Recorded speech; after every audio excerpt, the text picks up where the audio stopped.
नमस्कार, मैं अम्बे वर्मा और आप देख रहे हैं इंडिया टीवी न्यूज। तो चलिए आगे बढ़ते हैं कुछ खास खबरों की ओर। जलालगढ़ प्रखंड के सीडीपीओ राकेश कुमार को डीएसपी बनाया गया है। इस दौरान राकेश ने बताया कि मेरे अथक प्रयासों के बाद हमें मिली सफलता है, तो वहीं हमें पूरे बिहार राज्य में 30वां रैंक प्राप्त हुआ है, जिसके कारण मुझे डीएसपी जैसे पद के लिए चयनित किया गया है। राकेश ने बताया कि मैं यूपीएससी की भी तैयारी कर रहा हूं और हमारा लक्ष्य अभी और आगे बढ़ने का है। इंडिया टीवी न्यूज के लिए पूर्णिया जलालगढ़ से मोहम्मद नोमान आलम की खास पेशकश। नमस्कार, आप देख रहे हैं इंडिया टीवी न्यूज़। हालाँकि अभी हम जलालगढ़ प्रखंड के अंतर्गत आए हुए हैं और हमारे साथ जो चेहरे नज़र आ रहे हैं, आप बाखूबी इनको पहचानते भी होंगे। ये अभी बाल विकास परियोजना के पद पे हैं, यानी सीडीपीओ के पद पे हैं। हालाँकि 68वां जो है बीपीएससी क्वालिफ़ाइड किए हैं और सर को मेरे तरफ से काफ़ी बधाइयाँ हो, क्योंकि अभी जो है डीएसपी की पद पे चयनित हुई हैं और 30 रैंक लाए हैं। हम सीधे सर से जुड़ेंगे और उनसे जुड़ने के बाद उनसे मेरा सवाल रहेंगे, सर आपने क्या कहते हैं इस पोस्ट के लिए आपने कितना प्रयास किए और इस मंजिल पाने के लिए सर आपने क्या-क्या योगदान किए? मैं बीपीएससी की तैयारी दिल्ली से कर रहा था। वहीं पर 5 साल लगातार तैयारी किया हूँ। तब लगातार 3 बार बीपीएससी निकला है। तो 68वीं बीपीएससी में मेरा डीएसपी पद पर चयनित हुआ है और एम 67वीं में एमईओ मिला था जी। और उससे पहले मतलब सीडीपीओ बीपीएससी में पूरा बिहार में 7वां रैंक था मेरा। सर ये बताएँगे आपको जब बीपीएससी का रिज़ल्ट हुआ, आपको सुनने के बाद सर आपको कैसा महसूस हुआ?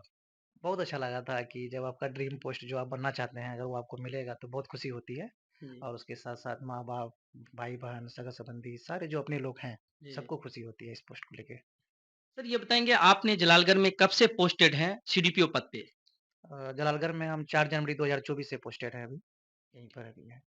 तो सर ये जॉब करते हुए आपने अपना तैयारी किया। नहीं, नहीं 4 जनवरी 2024 में तो मैं जॉइन ही किया हूँ और इसका एग्ज़ाम था मेरा 2023 में मई में ही दिया था। तो उसका रिज़ल्ट आया है 15 जनवरी 2024 को आया था रिज़ल्ट डीएसपी वाला। सर ये बताएँगे आपका ये क फर्स्ट अटेम्प्ट था या इससे पूर्व में भी आपने एग्ज़ाम दिया था बीपीएससी का? नहीं, इससे पूर्व भी दिया था, अभी तक टोटल मैंने 5 बार बीपीएससी दिया हूँ जी। और उसमें से 2 बार स्टार्टिंग में नहीं हुआ था और उसके बाद फिर लगातार 3 बार रिज़ल्ट हुआ है। क्या रैंक आए हैं आपका? 7वीं बीपीएससी में 30 रैंक आया, 30वां रैंक जिसमें हमको डीएसपी मिला है। सर ये बताएँगे जो लोग अभी बीपीएससी का तैयारी कर रहे हैं, कुछ ऐसे भी लड़का-लड़कियाँ हैं जो कि बीपीएससी का तैयारी करते हैं और हार जाते हैं कि हमारा रिज़ल्ट होगा या नहीं होगा और कुछ लोग एग्ज़ाम दे के पीछे भाग जाते हैं कि अब मेरा रिज़ल्ट नहीं होने की संभावना है। उन लोगों को सर क्या क संदेश देंगे और क्या कहना चाहेंगे सर? उन लोगों को मेरा संदेश यही है कि अगर आप सिविल सर्विस का तैयारी करना चाहते हैं, सबसे पहले आपको पेशेंस होनी चाहिए। और जब आप तैयारी करने आए हैं तो धैर्य तो रखना ही पड़ेगा। उसके साथ-साथ पूरा होलिस्टिक सिलेबस पढ़िए और दूसरी बात ये है कि ये सिविल सर्विस में आपको एक स्मार्ट वर्क करने की ज़रूरत है। हार्ड वर्क कीजिएगा तो फिर कहीं न कहीं फेलियर हो जाइएगा। स्मार्ट वर्क का मतलब आपको पूरा सिलेबस कंप्लीट होनी चाहिए। क्या पूछता है, क्या नहीं पूछता है, आपको पता होनी चाहिए। और सिविल सर्विस सबसे इम्पोर्टेंट चीज़ ये है, क्या नहीं पढ़ना है हमको सबसे ये इम्पोर्टेंट चीज़ है। तो लोग धैर्य करें और दूसरी बात है कि प्रिपरेशन के दौरान डिसिप्लिन लाइफ जिए। डिसिप्लिन अगर साथ में अगर डिसिप्लिन के साथ प्रिपरेशन किया जाएगा, तो डेफ़िनिटली रिज़ल्ट मिलेगा, मेरा ऐसा मानना है। तो कॉन्फिडेंस रखें कि होगा रिज़ल्ट, अगर ईमानदारी से अगर आप तैयारी करते हैं, तो रिज़ल्ट मिलता है। अ, जी बताएँगे आप जलालगढ़ प्रखंड में किस पद पे तैनात हैं? जी, अभी मैं सीडीपीओ पद पर चयनित यहाँ पर पोस्टेड हूँ सिटी जलालगढ़ में। सर आप ये 68वां बीपीएससी क्वालिफ़ाइड कर दिए हैं सर, तो आप किस पद पे चयनित हुए हैं आप? 68वीं बीपीएससी में मुझे डीएसपी पद मिला है। क्या रैंक है सर आपका? पूरे बिहार में 30 रैंक है। सर ये बताएँगे जो लोग अभी बीपीएससी की तैयारी कर रहे हैं, उनको क्या संदेश देंगे सर आप?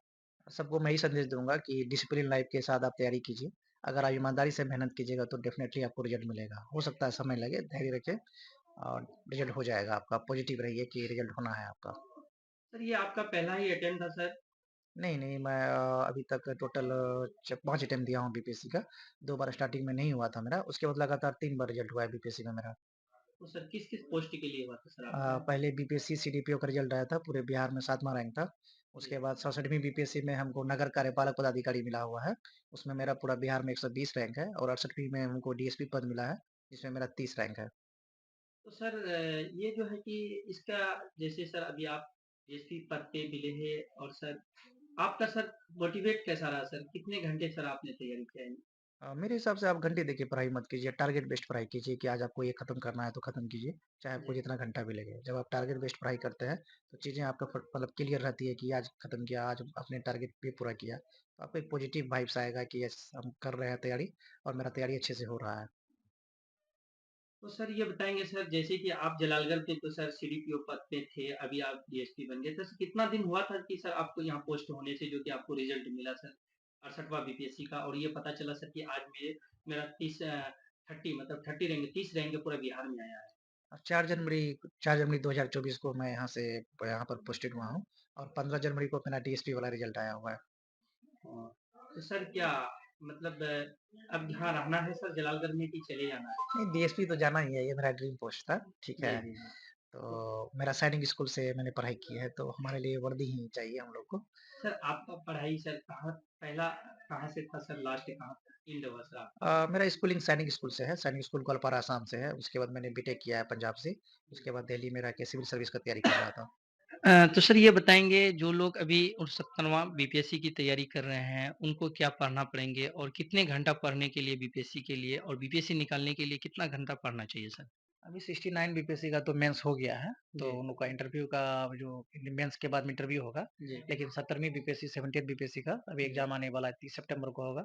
उनके लिए हम सब बच्चा को यही कहेंगे कि प्रॉपर सिलेबस कवर करो और जो प्रीवियस क्वेश्चन पेपर है, खास करके 68वीं 69 ये दोनों जो क्वेश्चन पेपर जो भी नए पैटर्न चेंज हुए हैं, उसको प्रॉपर देखें और निबंध जो ऐसे आया है अभी नया, उसको प्रॉपर तैयारी करें। वो आपको रैंक बहुत मैटर कराएगा और आपको एक पर्सनैलिटी डेवलपमेंट में कीजिए, इंटरव्यू का नंबर आपको रैंक दिलाता है। लेकिन मेरा ये मानना है कि मेंस का नंबर आपको पास कराएगा और इंटरव्यू का नंबर अच्छी रैंक देगा।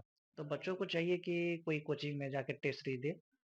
मेरा एक मंत्र रहेगा सबके लिए कि आप जितना क्वेश्चन सॉल्व कर सकते हैं, जितना जी, पीटी का क्वेश्चन सॉल्व करते हैं, खूब कीजिए क्वेश्चन सॉल्व। जी। ज़्यादा क्वेश्चन अगर आप सॉल्व करते हैं, तो आपको डेफिनिटली पीटी में भी रिजल्ट होगा और मेंस का ज़्यादा टेस्ट सीरीज दीजिएगा, तो मेंस में अच्छे स्कोर कर पाएँगे, तो आपका रिजल्ट हो जाएगा बीपीएससी में। हालाँकि सर जैसे कि अगर बात की जाए रिज़ल्ट होने के बाद जैसे पीटी और मेन से जो होती है, कुछ लोगों पे पीटी में छँट जाते हैं, कुछ लोग मेंस में जाके आश्रित हो जाते हैं, निराश हो जाते हैं कि अब मेरा रिज़ल्ट नहीं हो पाएँगे। तो उन लोगों को क्या कहेंगे सर? वो अपना हिम्मत को कैसे आगे बढ़ाएँ या फिर तैयारी कैसे करें वो फिर? ये सिविल सर्विस में जब आप तैयारी करने आए, तो आपको तैयारी तो रखना ही होगा। पेशेंस बहुत बड़ा ज़रूरी है लाइफ में सक्सेस करने के लिए। लेकिन अगर फेल हो रहे हैं, तो आप अपना कमियों को देखें और मेरा तो यही फंडा है कि अब आप अगर फेल हो रहे हैं, इसका मतलब है कि कहीं न कहीं आप राइटिंग बढ़िया से एग्ज़ाम में नहीं लिख रहे हैं मेंस में। अगर मेंस में फेल हो रहे हैं, तो जी। उसके लिए आप खूब ज़्यादा टेस्ट सीरीज़ दीजिए, 3-4 इंस्टीट्यूट का टेस्ट सीरीज़ जॉइन कीजिए, ताकि अलग-अलग क्वेश्चन को आप प्रैक्टिस कर पाइएगा। और पीटी के लिए जो आपको 150 क्वेश्चन अगर अब पूछ रहा है अभी, तो उसमें आपको कोशिश ये होनी चाहिए कि जैसे 10-12 टेस्ट सीरीज ज्वाइन कीजिए, आप डेली टेस्ट सीरीज दीजिए अभी। अगर आप पुराने स्टूडेंट हैं तो डेली टेस्ट सीरीज दीजिए, अगर नए हैं कम से कम सप्ताह में 3 टेस्ट सीरीज दीजिए, ताकि ज़्यादा क्वेश्चन बनाइएगा तो आपको चीज़ें और क्लियर होगी और डेफिनेटली आपका पीटी भी होगा, मेंस भी होगा। सर आप कितने घंटा सर तैयारी करते थे सर? नहीं, हम घंटा घंटा देख के तो पढ़ाई नहीं करते थे। मेरा जी। अलग फंडा है कि आप रात में सोने टाइम में एक फिक्स कर लीजिए कि कल वही हमको ट्रिक से बताइए ना सर? मेरा ये है कि रात में सोने टाइम में मैं फिक्स कर लेता था कि ये कल अगले दिन हमको क्या खत्म करना है। जी। तो चाहे वो मतलब 5 घंटे में खत्म हो, 6 घंटे में खत्म हो सकता है 4 घंटे में भी खत्म कर लूँ। तो उतना तक मैं पढ़ता था कि एक सिलेबस टारगेट कर लिया कि कल इतना खत्म करना है, चाहे जैसा भी हो, तो उसको खत्म कर लेता था मैं। सर ये तो बहुत ही कठिन बात है कि आपने सर जॉब करते हुए सर तैयारी या पढ़ाई भी कर रहे थे सर। तो क्या सर आपको बीपीएससी तक ही रहना है कि यूपीएससी तक भी जाना है? नहीं, अभी हम लोग दिल्ली में यूपीएससी तैयारी कर रहे थे। ये तो एक तरह का अभी जैसे रिजल्ट निकला है तो जॉब तो कर ही रहे हैं, लेकिन साथ-साथ यूपीएससी का तैयारी कर रहे हैं हम लोग। कौन-सा प्रखंड में किस पोस्ट पे अभी पोस्टेड हैं सर आप? अभी जलालगढ़ प्रखंड में है, ठीक है? तो सीडीपीओ के पद पे है अभी। हालाँकि आपने देखा वो सर हैं जो अभी सीडीपीओ पद पे जलालगढ़ प्रखंड में हैं और हालाँकि बीपीएससी निकाल लिए हैं और अब ये ताज़ा खबरों से जुड़े रहने के लिए हमारे चैनल को सब्सक्राइब करें और बेल आइकन को दबाना ना भूलें ताकि हर खबर की नोटिफिकेशन आपको मिलती रहे।